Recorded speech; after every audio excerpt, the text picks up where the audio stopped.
Jake Martinez stepped off the transport ship and looked up at the massive towers of the Galactic Naval Academy.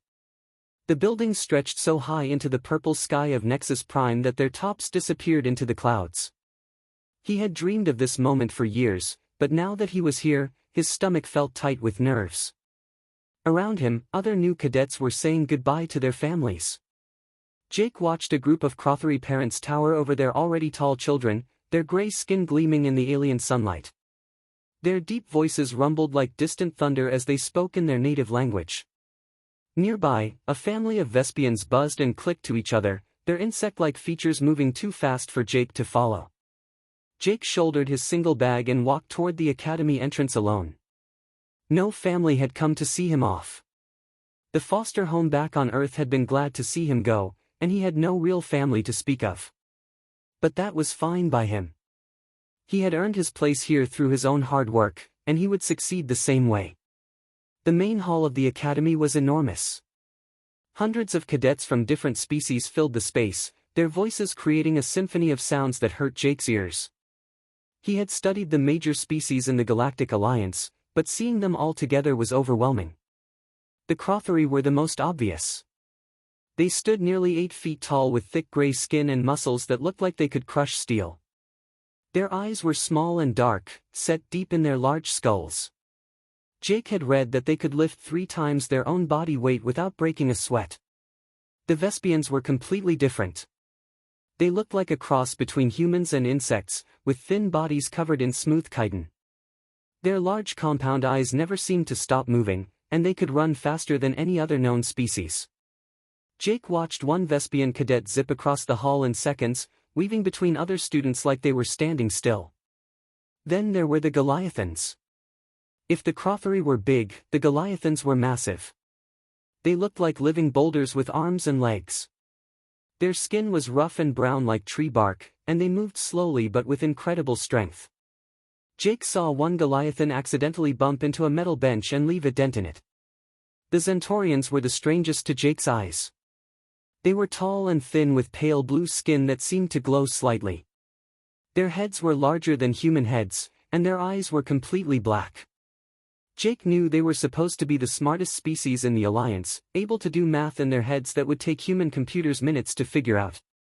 There were other species too, but these 4 made up most of the student body. And then there were the humans. Jake counted maybe 15 other humans in the entire hall of 300 cadets. They looked small and weak compared to everyone else. "You must be Jake Martinez," said a voice behind him.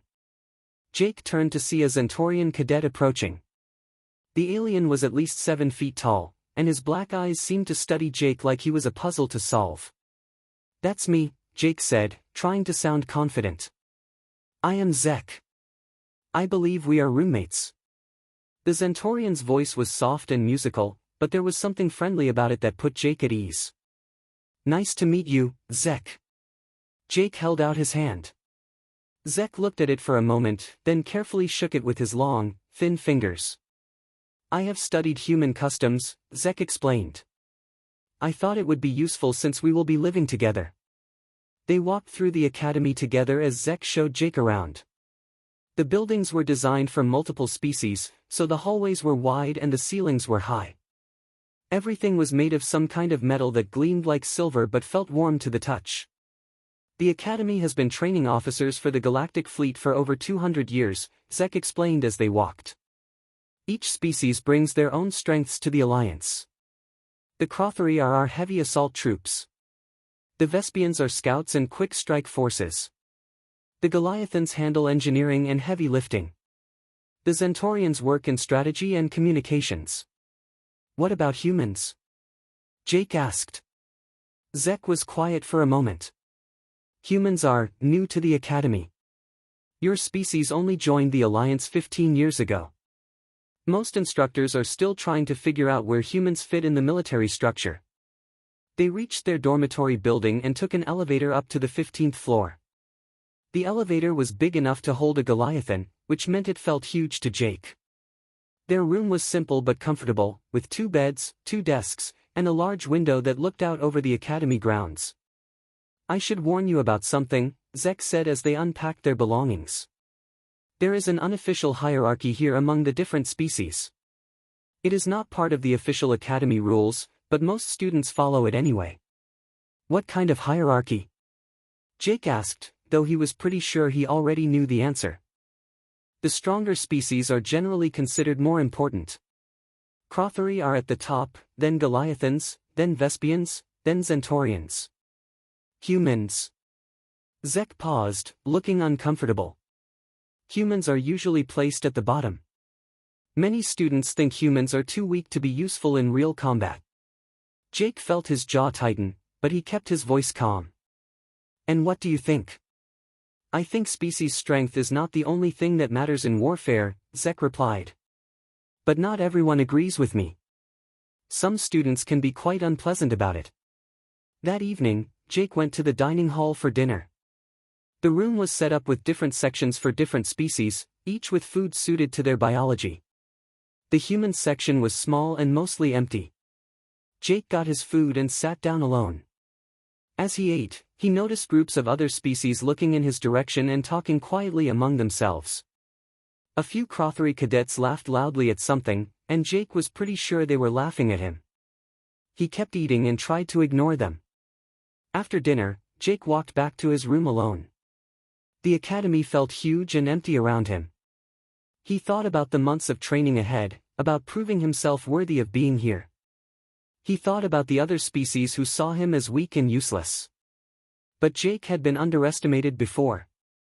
Growing up in the foster system in Detroit had taught him that people often judged others without really knowing them. He had learned to be patient, to watch and listen, and to prove himself through actions rather than words. As he got ready for bed, Jake looked out the window at the alien stars in the purple sky. Tomorrow, real training would begin. He would show them what humans could do. Jake's first week at the academy was harder than anything he had experienced before. The classes were intense, covering everything from basic military strategy to advanced weapons systems. The physical training was even worse. Every morning at dawn, all the cadets gathered on the main training field for exercises designed to push each species to their limits. Jake struggled to keep up. When the Crothari cadets were doing strength exercises, lifting weights that weighed more than Jake's entire body, he worked with much smaller weights that still left his muscles burning. When the Vespians ran their speed drills, zipping around the track so fast they were just blurs, Jake jogged at his own pace and finished long after everyone else. But there was one area where Jake began to stand out. In the tactical simulation classes, cadets were given complex battle scenarios to solve. They had to figure out how to move troops, allocate resources, and outmaneuver enemy forces using computer models. Most cadets approached these problems the same way their species would in real life. Crothari students always chose direct assault tactics. Vespians preferred hit-and-run attacks. Goliathans focused on defensive strategies. Centaurians created elaborate plans with perfect mathematical precision. Jake did something different. He studied each scenario carefully, looking for weaknesses that others missed. He combined tactics from different species in ways that shouldn't have worked but somehow did. While other students tried to overpower the simulated enemies, Jake found ways to trick them or turn their own strength against them. Instructor Commander Veltar noticed Jake's performance during the third week. The Crothari officer was a legend at the academy, a veteran of 3 major wars who had earned respect from every species in the Alliance. When he stopped by Jake's simulation station to watch him work, other students began to pay attention too. Interesting approach, Cadet Martinez, Veltar rumbled in his deep voice as Jake finished a particularly difficult scenario. You chose to retreat when the enemy expected an attack, then struck at their supply lines while they were overextended. Most cadets would have tried to meet their force head-on. Sometimes the best way to win is to not fight the battle your enemy wants you to fight, sir, Jake replied. Veltar's small dark eyes studied Jake for a long moment. Indeed. Carry on, cadet. Word of Jake's tactical successes spread quickly through the academy. Some cadets began to look at him with new interest, wondering how the small human was solving problems that stumped much smarter species. But not everyone was impressed. Dax Thornscale was a third-year Crothari cadet who had never liked humans. He was bigger than most of his species, with scars on his gray skin that he claimed came from combat training. Dax had always been one of the top students in tactical simulations until Jake arrived. "It's just luck," Dax told his friends after Jake scored highest on another simulation. "Humans get lucky sometimes, but they don't have real military minds. They're too weak and too emotional to think clearly under pressure."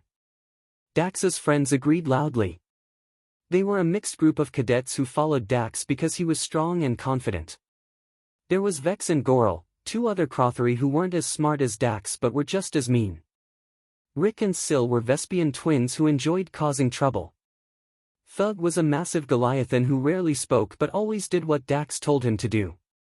And Nex was a Zentaurian who was jealous that a human was outperforming him in academics. The harassment started small.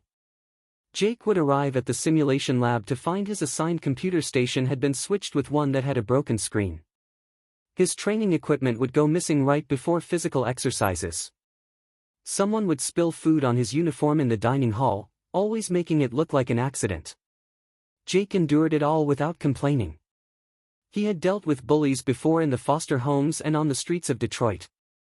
He knew that fighting back often made things worse, and complaining to authorities usually did nothing. So he kept his head down, focused on his studies, and tried to avoid Dax and his group as much as possible. But the bullying got worse when Jake continued to excel in tactical simulations. During one particularly challenging exercise, Jake was the only cadet to successfully complete the scenario. It involved defending a space station against a much larger enemy force. While other students tried to match the enemy's firepower, Jake used the station's own defensive systems against the attackers, creating a chain reaction that destroyed the entire enemy fleet.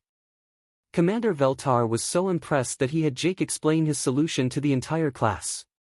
As Jake walked through his strategy, he could see Dax's face growing darker with anger. After class, Dax cornered Jake in an empty hallway. "Think you're pretty smart, don't you, human?" Dax's voice was low and threatening. He stepped closer, using his 8-foot height to loom over Jake. "I'm just trying to do my best in class," Jake replied calmly. "Your best?" Dax laughed, but there was no humor in it. "You're embarrassing real soldiers with your computer games. In a real battle, you'd be dead in the first 5 minutes." "Maybe," Jake said. "But the scenarios are designed to test our thinking, not our physical strength." Dax's hand shot out and shoved Jake hard against the wall. "Your thinking won't help you when someone tears your head off your shoulders." Jake felt his anger rise but kept his voice level. "Is that a threat?" "It's a promise," Dax growled. "Humans don't belong here. You're making the whole academy look weak by pretending you can be a real soldier." Before Jake could respond, footsteps echoed in the hallway. Dax immediately stepped back, his threatening expression changing to a friendly smile as another instructor walked past. Once they were alone again, Dax leaned close to Jake's ear. "Watch yourself, human. Accidents happen all the time during training." From that day forward, Jake felt like he was being watched constantly. Dax's group seemed to be everywhere he went. They would follow him to class, sit near him in the dining hall, and show up wherever he was training. They never did anything that would get them in serious trouble, but they made sure Jake knew they were there. The psychological pressure was intense. Jake found it hard to concentrate in class when he knew Dax was staring at him from across the room. He had trouble sleeping because he was always listening for sounds in the hallway outside his room. Even Zek noticed that something was wrong. "You seem troubled, my friend," Zek said one evening as they studied together. "Are you having difficulty with the coursework?" Jake almost told him about Dax and the harassment. But he stopped himself. Getting Zek involved would only put his roommate in danger too. Jake had learned long ago that sometimes you had to face problems alone. "Just homesick, I guess," Jake lied. Zek didn't look convinced, but he didn't push the issue. That night, Jake lay in bed staring at the ceiling. He thought about calling home, but there was no home to call. He thought about requesting a transfer to a different academy, but there were no other academies that accepted humans. This was his one chance to build a real future for himself. He would just have to endure whatever Dax and his friends had planned for him. The harassment escalated after Jake's performance in the Advanced Strategic Warfare simulation. It was the most difficult test the Academy offered to first-year cadets. Most students failed it completely. Even the smartest Centaurians and most experienced Crothery struggled to pass with basic scores. Jake not only passed but achieved the highest score recorded in over 5 years. The scenario involved commanding a fleet of 12 ships against an enemy force 3 times larger, with limited supplies and no possibility of retreat. Previous students had tried everything from desperate last stands to complex mathematical calculations of optimal battle formations. Jake did something no one expected. He spent the first 20 minutes of the simulation doing nothing but watching the enemy fleet's movements. While his simulated ships took heavy damage, he studied the patterns and how the enemy commanders made decisions. Then he began a series of small retreats and feints that looked like panic but were actually carefully calculated moves. By the end of the simulation, Jake had divided the enemy fleet into smaller groups and defeated them piece by piece. He used their own aggression against them, making them chase his ships into carefully prepared traps. When the simulation ended, 3/4 of his fleet was still intact, and the enemy was completely destroyed. Commander Veltar called Jake to his office after class. The Crothery instructor's office was huge, with weapons and battle trophies from his military career covering the walls. Jake sat in a chair that was too big for him and tried not to feel intimidated. "That was exceptional work, Cadet Martinez," Veltar said, settling his massive frame behind his desk. "In my 30 years of teaching, I have seen only a handful of students demonstrate such tactical innovation." "Thank you, sir. I am curious about your background. Your file mentions you grew up in foster care on Earth. No military family, no formal training before the academy. How did you develop such strategic thinking?" Jake thought about how to answer. He couldn't explain that growing up on the streets had taught him to always look for escape routes and weak points. That surviving in the foster system had shown him how to turn stronger opponents against each other. That being small and weak had forced him to be smart and patient. "I guess I've always been good at puzzles, sir," he said finally. Veltar studied him with those deep, dark eyes. "Indeed. Continue your excellent work, Cadet. The Alliance needs officers who can think beyond conventional tactics." When Jake left the office, he found Dax waiting in the hallway outside. The Crothery cadet's face was twisted with rage, and his friends surrounded him like a pack of predators. "Congratulations, human," Dax said loudly, his voice dripping with sarcasm. "I hear you're quite the tactical genius. Too bad tactics won't help you in real combat when you're too weak to pull a trigger." Other students in the hallway stopped to watch. Jake could see some of them nodding in agreement with Dax. Even though Jake had proven himself academically, many cadets still saw humans as inferior. "I'm just trying to learn like everyone else," Jake said quietly. "Learn?" Dax laughed. "You're showing off. Making the rest of us look bad with your computer games. But we all know you'd be useless in a real fight." Vex and Goral stepped closer, using their size to intimidate Jake. The Vespian twins, Rick and Syl, buzzed with excitement, their compound eyes gleaming. Thug the Goliathan stood silently behind them like a living mountain. Even next the Centaurian was there, his pale blue face twisted with jealousy. "Maybe we should test that theory," Vex suggested. "See how good your tactics are when someone's actually shooting at you." "The training simulators have safety protocols," Jake replied. "No one gets hurt in simulations." "Who said anything about simulators?" Goral added with a nasty grin. Before Jake could respond, Zek appeared at his side. The tall Centaurian's usually calm demeanor was replaced by something harder. "Is there a problem here?" Zek asked, his musical voice carrying an edge Jake had never heard before. Dax looked annoyed at the interruption. "Just having a friendly conversation with your pet human, Centaurian. Nothing that concerns you." "Jake is my roommate and my friend," Zek replied firmly. "Anything concerning him concerns me." For a moment, Jake thought violence might break out right there in the hallway. The tension was thick enough to cut with a knife. But then Dax stepped back with a cold smile. "Of course. We're all friends here at the academy, aren't we? He looked directly at Jake. Just remember, human. Accidents can happen anywhere. Even with all the safety protocols in the galaxy. The group walked away, leaving Jake and Zek alone in the hallway. Jake realized his hands were shaking slightly, and he clenched them into fists to stop the trembling. "Thank you," he said to Zek. "You are welcome. But I fear this is not over. Dax has considerable influence among his species, and his group includes cadets from multiple races. They could make your life very difficult." Jake already knew that. Over the next few weeks, the harassment became more systematic and cruel. His personal messages from Earth were intercepted and deleted before they reached him. Someone hacked into his academic records and spread rumors that he was cheating on his tests. His training schedule was mysteriously changed without notice, causing him to miss important classes. The worst part was the social isolation. Dax and his friends made it clear that anyone who associated with Jake would become a target too. Slowly but surely, other cadets began avoiding him. Study groups he had been invited to suddenly became full. Partners for training exercises always seemed to be unavailable when Jake needed them. Even cadets who had initially been friendly became distant. A human cadet named Alex who had sometimes eaten lunch with Jake stopped acknowledging him entirely. When Jake tried to sit with a group of mixed-species cadets he had worked with before, they found excuses to leave the table. Only Zek remained loyal, but Jake could see the strain it was putting on his roommate. Other Zentorians began treating Zek coldly because of his friendship with Jake. During one particularly difficult week, Jake found Zek studying alone in their room instead of with his usual study group. "They told you not to associate with me, didn't they?" Jake asked. Zek looked up from his books.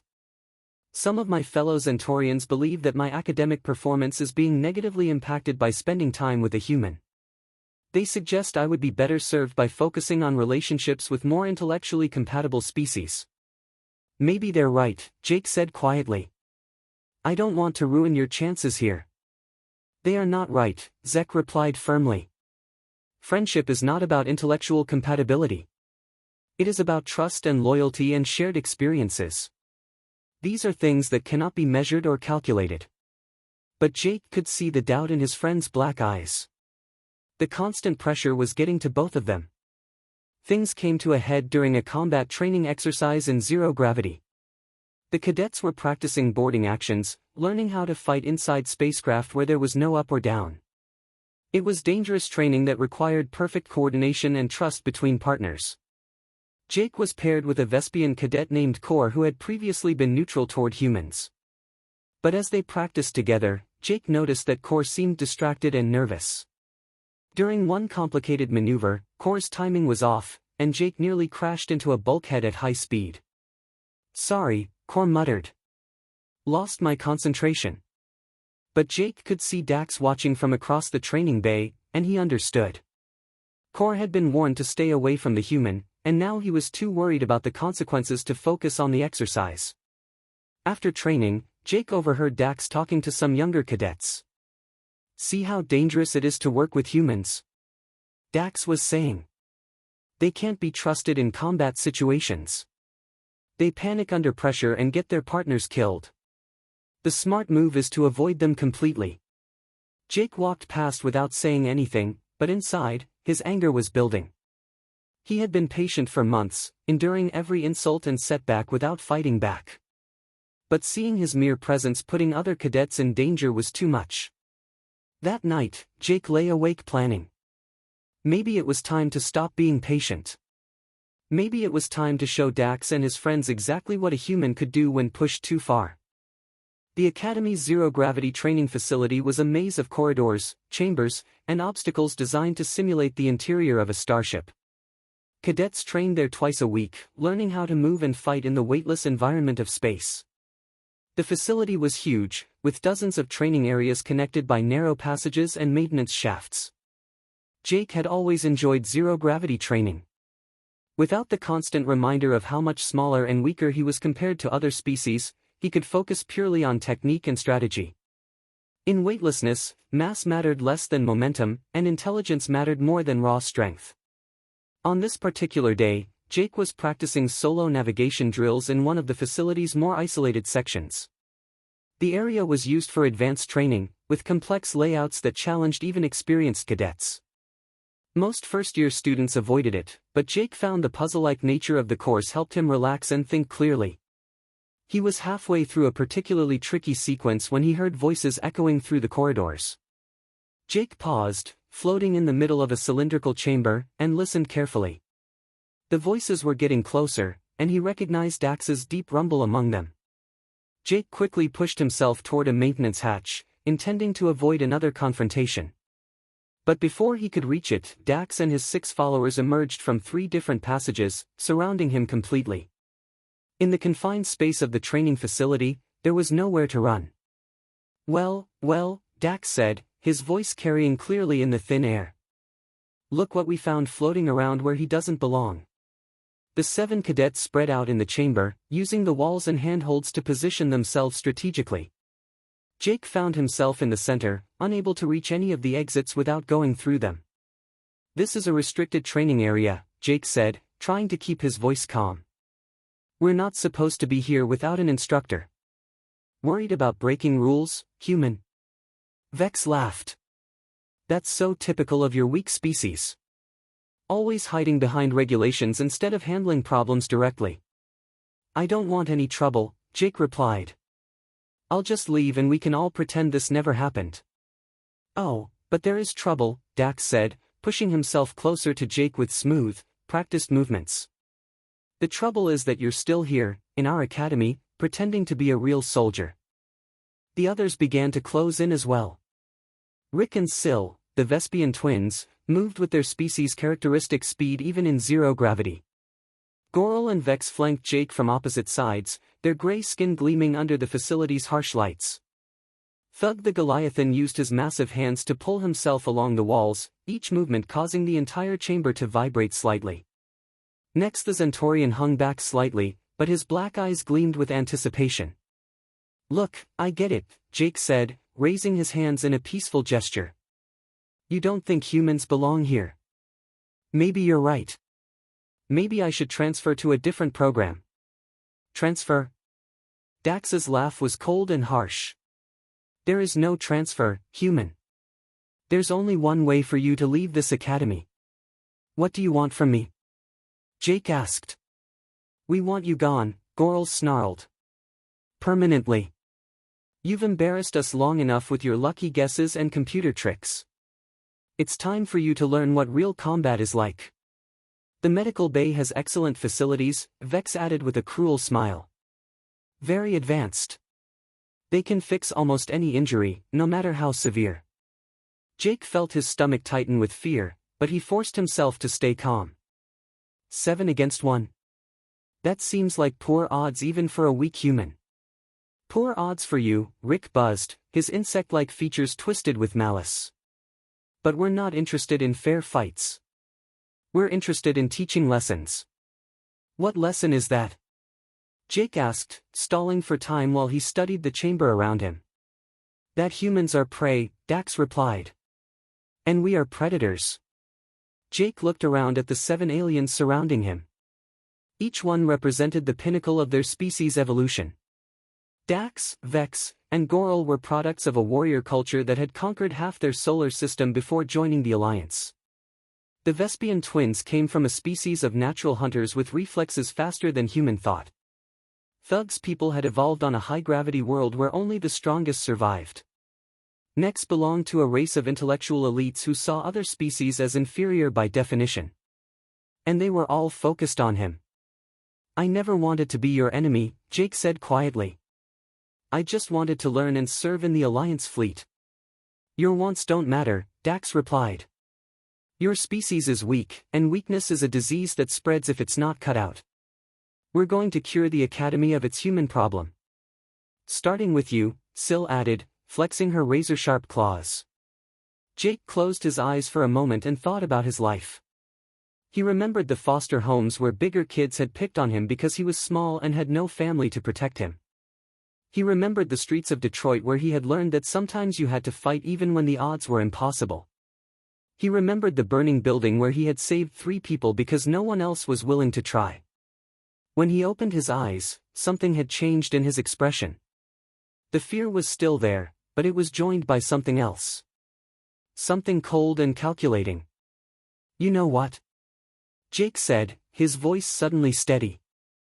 "You're absolutely right." Dax looked confused. "What?" "Humans are different from your species," Jake continued. "We're smaller, weaker, slower. We don't have natural weapons or armor. We can't run as fast as Vespians or think as quickly as Centaurians." "You're completely right about all of that." "Then you admit you don't belong here," Nex said triumphantly. "No," Jake replied. "I admit that we're different. But you made one big mistake in your analysis." "What mistake?" Dax demanded. Jake looked around at all 7 of them, and for the first time in months, he smiled. It wasn't a pleasant smile. "You assumed that being different means being inferior." Before any of them could respond, Jake suddenly pushed off from the center of the chamber, not toward an exit, but directly at Thug, the largest and most intimidating of his attackers. "Get him!" Dax roared. The chamber exploded into chaos as all 7 cadets launched themselves at Jake simultaneously. But Jake was no longer the quiet, patient student who had endured months of harassment. Something primal and dangerous had awakened in him, something that had been buried under layers of discipline and self-control. He was done being prey. As Thug's massive hands reached for him, Jake twisted in midair with movements that looked almost like a dance. The months of zero-gravity training had taught him things about momentum and leverage that his attackers hadn't considered. And the years of surviving on the streets had taught him things about violence that no academy could ever cover in their curriculum. The fight that followed would become legendary at the academy, though most of the details would be lost in the retelling. What everyone would remember was the sound of combat echoing through the training facility, the alarms that went off when the chamber's safety systems detected unauthorized combat, and the security team that arrived to find something no one had expected. 9 seconds. That's how long the fight lasted from beginning to end. 9 seconds to change everything. In zero gravity, momentum was everything. Jake had learned this lesson in countless training sessions, but he had never applied it to actual combat until now. As he launched himself toward Thug, his mind shifted into a state of cold calculation that would have surprised his instructors. Thug's massive arms spread wide to catch Jake, but the Goliathan had made a critical error. His species was used to fighting in high gravity where their superior mass gave them overwhelming advantages. In weightlessness, that same mass became a liability. Jake twisted at the last second, letting Thug's own grabbing motion pull him past the giant's guard. He wrapped his arms around Thug's thick wrist and used the Goliathan's forward momentum to spin himself around behind the larger alien. Before Thug could react, Jake had locked his legs around the giant's arm and was applying pressure to his elbow joint in a direction it was never meant to bend. The crack of breaking bone echoed through the chamber as Thug screamed in pain. Jake released him immediately and pushed off, sending the massive Goliathan spinning helplessly toward the far wall while Jake ricocheted toward his next target. Vex was already moving, his Crothery training kicking in as he tried to intercept Jake's trajectory. But Vex was thinking like a ground fighter, trying to tackle Jake as if they were wrestling on a planet's surface. In zero gravity, the physics were completely different. Jake grabbed a handhold on the wall and used it to change directions suddenly, causing Vex to overshoot. As the Crothery flew past, Jake kicked off again and caught Vex around the neck with his legs. The scissor hold cut off Vex's air supply instantly, and Jake used the alien's own struggling movements to increase the pressure. Vex clawed at Jake's legs, his superior strength starting to break the hold, but Jake had already planned his next move. He twisted violently, using Vex's body as a shield just as Goral came flying toward them with his fists raised. Goral's punch, meant for Jake, instead connected with his fellow Crothery's skull with a sickening thud. Both Crothery went limp, and Jake pushed off from them toward the Vespian twins. Rick and Syl were faster than the others, their insectoid reflexes allowing them to react to Jake's movements almost instantly. But speed without strategy was just chaos, and Jake had learned to think 3 moves ahead. The Academy's medical bay was unlike anything found on most worlds. Designed to treat injuries from 7 different species, It had equipment that could heal everything from crothery bone fractures to Vespian neural damage. The bay was staffed around the clock by the most skilled medical personnel in the Alliance. They had never seen anything quite like this. Dr. Kira Voss, the Academy's chief medical officer and xenobiologist, stood in the center of the bay watching her staff work on the 7 injured cadets. The Zentorian doctor's pale blue skin seemed to glow slightly under the medical lights as she moved from bed to bed, checking diagnostics and reviewing scan results. Thug, the massive Goliathan, had a compound fracture of his right arm that required surgical intervention. The bone had been broken so cleanly that it looked like it had been cut with a precision instrument rather than snapped in combat. Vex had severe bruising around his throat and a concussion from the impact with his fellow crothery. Goral, who had delivered that unintentional blow, had fractured 2 knuckles and was suffering from disorientation. The Vespian twins, Rick and Syl, both had dislocated shoulders and multiple bruises. Their normally rapid movements had been reduced to careful, painful shifts as they tried to find comfortable positions. Next, the Zentorian was unconscious but otherwise unharmed. Scans showed that he had been rendered unconscious by pressure applied to specific nerve clusters, a technique that required precise knowledge of Zentorian anatomy. And Dax, the leader of the group, was in the worst condition. He had a severe concussion, multiple facial fractures, and bruising that covered most of his upper body. His condition was serious enough that Dr. Voss had placed him in a medical coma to allow his brain to heal properly. What troubled Dr. Voss was not just the extent of the injuries, but their precision. Each cadet had been injured in exactly the way that would incapacitate them most efficiently for their species. The human who had done this had demonstrated a knowledge of alien anatomy that rivaled her own medical training.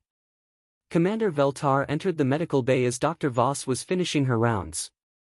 The massive crothery officer moved carefully between the beds, his dark eyes taking in every detail of the scene. "How are they, Doctor?" he asked quietly. "They will all recover," Dr. Voss replied. "But several of them will be in rehabilitation for weeks. The injuries are severe but precisely applied. Whoever did this knew exactly how to disable each species without causing permanent damage." "And the human cadet? Jake Martinez?" "Minor cuts and bruises. Nothing that required more than basic first aid." Dr. Voss paused, her black eyes studying the crothery commander. "I must ask, Commander, is it normal for human cadets to possess such detailed knowledge of alien physiology?" Veltar was quiet for a moment. "It is not normal for any cadet to possess such knowledge, regardless of species." "Have you completed your investigation of the incident?" "I have reviewed all available data," Dr. Voss replied. "The security recordings from the training facility show everything that happened." They walked to Dr. Voss's office, where a large display screen showed the interior of Training Bay 7. The recording was time-stamped from earlier that day, showing the chamber empty except for Jake Martinez practicing navigation drills. The human was alone and appeared to be following standard training protocols, Dr. Voss explained as they watched. At 1412 hours, the 7 other cadets entered the chamber from multiple directions. The screen showed Dax and his followers surrounding Jake in the center of the chamber. Even without audio, their aggressive body language was clear. The confrontation lasted approximately 3 minutes, Dr. Voss continued. During this time, the human appeared to be attempting to de-escalate the situation. His posture and movements suggest he was trying to avoid conflict. Veltar watched as Jake raised his hands peacefully and appeared to be speaking calmly to his attackers. At 1415 hours and 27 seconds, the human suddenly changed tactics. The screen showed the moment when Jake launched himself at Thug, beginning the 9-second fight that had left 7 cadets in the medical bay. "I have reviewed this sequence frame by frame," Dr. Voss said as they watched Jake's lightning-fast assault. "The human's movements are unlike anything I have seen in 15 years of studying combat techniques across multiple species." "How so?" Veltar asked, though he had his own suspicions. "He fought like a predator," Dr. Voss replied. "Not like the pack hunters of Vespios, or the territorial fighters of Krothos, or even like the strategic warriors we train here at the Academy. He fought like something that has evolved to kill larger, stronger prey through superior tactics and intimate knowledge of anatomy." On the screen, Jake moved through his opponents with devastating efficiency. Each attack was perfectly timed and precisely targeted. There was no wasted motion, no unnecessary violence, just clinical application of force to achieve maximum effect. Furthermore, Dr. Voss continued, his physiological responses during combat are fascinating. His heart rate remained stable, his breathing was controlled, and his stress hormones actually decreased as the fight progressed. This suggests that violence is not foreign to his psychology. It is a natural state for him. Veltar studied the final frames of the recording, showing Jake floating calmly among his unconscious attackers.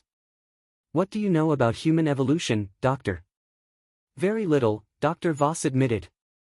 Humans are new to the Alliance, and most of our xenobiological studies focus on species we have known for centuries. Why do you ask? Because I think we have been making incorrect assumptions about human capabilities, Veltar replied. With your permission, I would like to conduct a thorough investigation into this incident and into human physiology in general. Of course. But what do you expect to find? Before Veltar could answer, his communicator chimed. Commander, this is Security Chief Ragnar. We have completed our preliminary interviews with the conscious cadets. Their stories are inconsistent. Inconsistent how? They claim they were attacked without provocation. They say the human went berserk and assaulted them for no reason. But the security recordings clearly show them cornering Martinez and threatening him for several minutes before he defended himself. Veltar was not surprised. Are they claiming the recordings are false? No, sir. They admit the recordings are accurate. But they insist that they were just talking to Martinez, not threatening him. They say his response was completely out of proportion to the situation. I see. What about Martinez himself? He has been completely cooperative. He admits to defending himself and expresses regret that the situation escalated to violence. He says he tried to avoid the confrontation but felt he had no choice when they surrounded him. Any previous incidents between these cadets? That's where it gets interesting, sir. We have found evidence of systematic harassment of Martinez by this group over the past several months. Intercepted messages, sabotaged equipment, social isolation tactics. It appears this confrontation was the culmination of an extended campaign of bullying. Dr. Voss looked up from her medical records. That would explain the controlled nature of his response. This was not a spontaneous outburst of violence. This was someone who had been pushed to his limit and finally decided to push back. Veltar nodded slowly. Doctor, I want you to prepare a full report on human physiology and combat capabilities. Use this incident as a case study, but expand your research to include human evolutionary history and natural fighting techniques. What are you thinking, Commander? I am thinking, Veltar replied, watching the security recording loop back to the beginning, that we may need to completely revise our understanding of what humans are capable of. And what role they should play in the Alliance military. On the screen, Jake Martinez continued his peaceful navigation practice, unaware that in a few minutes, he would demonstrate capabilities that would change how every species in the Alliance viewed humanity. Dr. Voss made notes on her tablet as she watched. I will begin the research immediately. This could be the most significant xenobiological discovery in decades. Indeed, Veltar agreed. And I suspect it is only the beginning. Word of the incident spread through the academy faster than a plasma fire. By the next morning, every cadet knew that Jake Martinez had single-handedly defeated 7 opponents in 9 seconds. The details varied depending on who was telling the story, but the basic facts remained the same: a human had done something that should have been impossible. The academy's great hall buzzed with conversation during breakfast. Groups of cadets from different species clustered together, speaking in hushed tones about what they had heard. Some claimed it was impossible, that the stories were exaggerated. Others insisted they had seen the security footage and could barely believe their own eyes. Jake sat alone at a human table, eating his breakfast in silence. He could feel hundreds of eyes watching him, studying his every movement as if he might suddenly explode into violence again. The attention made him uncomfortable, but it was better than the harassment he had endured for months. Zek approached his table cautiously, carrying his own breakfast tray. May I sit with you? The Zentorian asked. Of course, Jake replied, grateful for his friend's company. Zek settled his tall frame into the chair across from Jake. I have been hearing remarkable stories about yesterday's incident. Are they true? Which stories? Some cadets claim you defeated 7 opponents in single combat. Others say you nearly killed them all. One Vespian insisted you moved so fast that the security cameras could barely track your movements. Jake looked around the dining hall at all the staring faces. I defended myself when I was cornered and threatened. Everything else is just people talking. But the medical reports suggest extensive injuries among your attackers. I did what I had to do to survive, Jake said quietly. Nothing more, nothing less. Zek studied his friend's face. You seem different somehow. Calmer. As if a burden has been lifted from you. Jake considered this. Maybe it has. For months, I've been trying to prove that humans belong here by being quiet and peaceful and never causing trouble. Yesterday, I proved it a different way. Before Zek could respond, the dining hall fell silent. Commander Veltar was walking toward their table, his massive frame making the floor vibrate slightly with each step. Every cadet in the hall turned to watch as the legendary Crothery officer approached the small human. Cadet Martinez, Veltar said when he reached their table. Please come with me. We need to discuss yesterday's incident. Jake stood up, ignoring the whispers that followed him as he walked alongside the commander. They left the dining hall and made their way to the Academy's Xenobiology department, where Dr. Kira Voss was waiting for them. The laboratory was filled with equipment Jake didn't recognize, designed to study the biology and capabilities of different species. Dr. Voss gestured for him to sit on an examination table while she and Commander Veltar took seats nearby. Cadet Martinez, Dr. Voss began, we have been studying the security recordings of yesterday's incident, as well as the medical data from your attackers. What we have found is quite remarkable. Jake waited silently for her to continue. Your combat performance exceeded anything we thought was possible for a human, she continued. The speed, precision, and anatomical knowledge you displayed suggest capabilities that go far beyond our current understanding of your species. I'm not sure what you want me to say, Jake replied. Commander Veltar leaned forward. We want you to help us understand what humans are truly capable of. For too long, we have viewed your species as physically inferior to the others in the Alliance. Yesterday's events suggest we may have been wrong. Dr. Voss activated a holographic display that showed Jake's movements during the fight. You defeated opponents who were larger, stronger, and faster than you. How is this possible? Jake watched himself on the display, moving through his attackers with deadly efficiency. Humans aren't stronger or faster than other species, he said. But we're good at finding weaknesses and exploiting them. But your knowledge of alien anatomy was extraordinary, Dr. Voss insisted. You struck nerve clusters and joint points with surgical precision. Where did you learn such techniques? Jake was quiet for a moment. I studied hard in xenobiology class. And I grew up in a place where you had to learn how to defend yourself or you didn't survive. Tell us about your background, Veltar requested. So Jake told them. He described growing up in the foster care system in Detroit, moving from home to home where bigger kids often saw him as an easy target. He explained how he had learned to observe people carefully, to notice their weaknesses and blind spots. He talked about the streets where size and strength mattered less than intelligence and the willingness to do whatever was necessary to survive. Humans evolved as persistence hunters, Jake explained. We're not built to overpower our prey. We're built to outlast it, to track it until it's exhausted, and then to kill it efficiently. We don't have claws or fangs, so we learn to use tools and tactics instead. Dr. Voss was taking notes rapidly. This explains your stress response during combat. Most species experience increased heart rate and adrenaline production when fighting. But your biometrics showed you actually became calmer as the violence escalated. Fighting isn't foreign to humans, Jake said. It's just another problem to solve.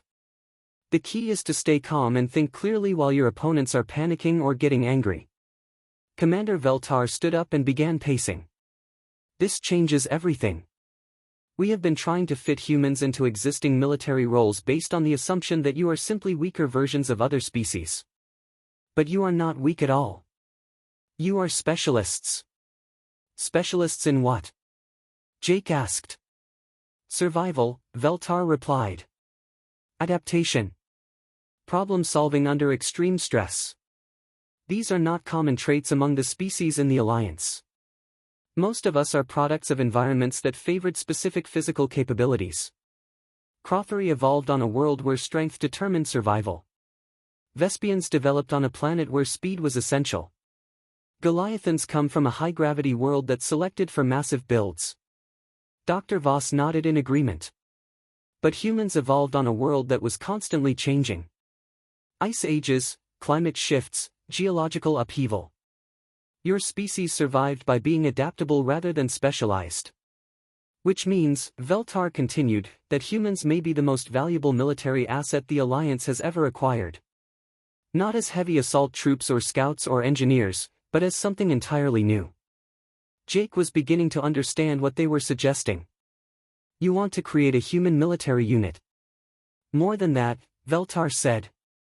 I want to create a new type of military unit designed around human capabilities. Small teams that can adapt to any situation, solve problems that conventional forces cannot handle, and survive in environments that would destroy other species. Dr. Voss pulled up another holographic display, this one showing human physiological data. Your species has remarkable endurance compared to others in the Alliance. You can function effectively while injured, exhausted, or under extreme stress. Your pain tolerance is extraordinary, and your ability to heal from trauma is impressive. Plus, Veltar added, you have something that no other species possesses, the psychological makeup of a persistence predator. You can pursue a goal relentlessly, adapting your tactics as needed, until you achieve success or die trying. Jake looked at the data surrounding him, trying to process what he was hearing.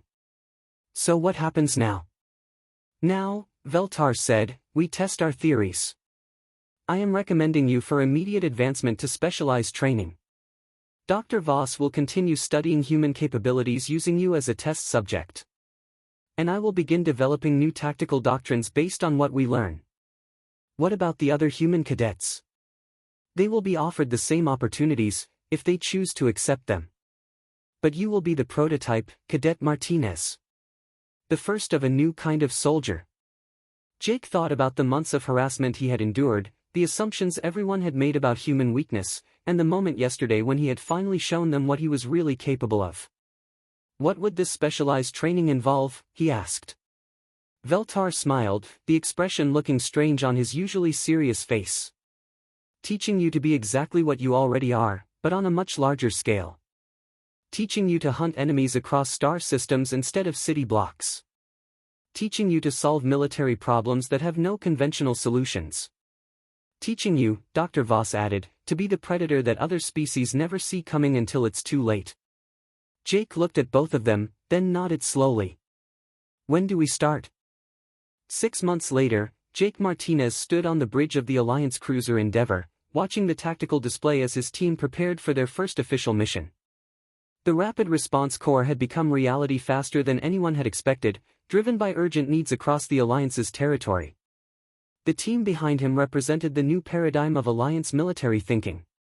Besides Jake, there were 11 other humans, each selected for specific psychological and physical traits that Dr. Voss had identified as crucial for adaptive warfare. They called themselves the Persistence Unit, though other Alliance forces had begun using a different name, the Ghost Corps. Mission briefing in 5 minutes, announced Lieutenant Lisa Chen, Jake's second-in-command. She was a former street medic from Chicago who had proven herself capable of performing surgery while under enemy fire. Next to her stood Sergeant Mike Torres, a demolitions expert who had grown up in the ruins of post-war Mexico City. The mission was exactly the kind of problem that conventional Alliance forces couldn't handle. A civilian transport ship had crashed on Kepler 442b during a severe storm. The planet's surface was hostile to most Alliance species, with gravity that would crush Vespians, atmospheric pressure that would kill Xentorians, and radiation levels that made it dangerous for extended crothery operations. But humans could survive there long enough to mount a rescue. Satellite data shows the transport broke apart during atmospheric entry, Jake explained to his team as they gathered around the tactical display. Survivors are scattered across approximately 50 square kilometers of hostile terrain. Weather patterns indicate we have maybe 8 hours before another storm system makes extraction impossible. The rescue zone was a nightmare of jagged rocks, unstable ground, and radioactive debris from the ship's damaged reactor. Conventional rescue teams would need heavy equipment and extensive support. Jake's team would go in with basic gear and adapt to whatever they found. Standard doctrine says this mission is impossible, Jake continued. Casualty projections for a conventional rescue operation exceed 70%. That's why we're here instead. Corporal Anna Martinez, no relation to Jake despite the shared name, studied the terrain maps. She had learned survival skills in the Australian outback before joining the Alliance. Radiation levels will limit our exposure time. We'll need to work fast and efficient. The survivors include 17 Crothari, 12 Vespians, 8 Centaurians, and 23 humans, Jake said. Most of them are civilians with no survival training. They're counting on us to reach them before the environment kills them. As the Endeavour reached orbit around Kepler 442b, Jake reflected on how much had changed since that day in the training facility. The 7 cadets who had attacked him had all been expelled from the academy, but Jake felt no satisfaction from their punishment. Dax had actually sent him a message before leaving, apologizing for his behavior and admitting that he had completely misunderstood what humans were capable of. More importantly, the incident had sparked a revolution in Alliance military thinking. Dr. Voss had published her research on human capabilities, leading to new respect for Earth's contribution to the Alliance. Other human cadets were no longer seen as weak links but as potential specialists in adaptive warfare. The Academy had established new programs specifically designed around human psychological strengths. Courses in persistence tactics, adaptive strategy, and survival psychology were now required for all cadets. Jake had even been invited back to teach some of these classes, though he preferred field operations. Approaching drop zone, announced the ship's pilot. Weather window is stable for the next 20 minutes. Jake's team moved to the transport bay with practiced efficiency.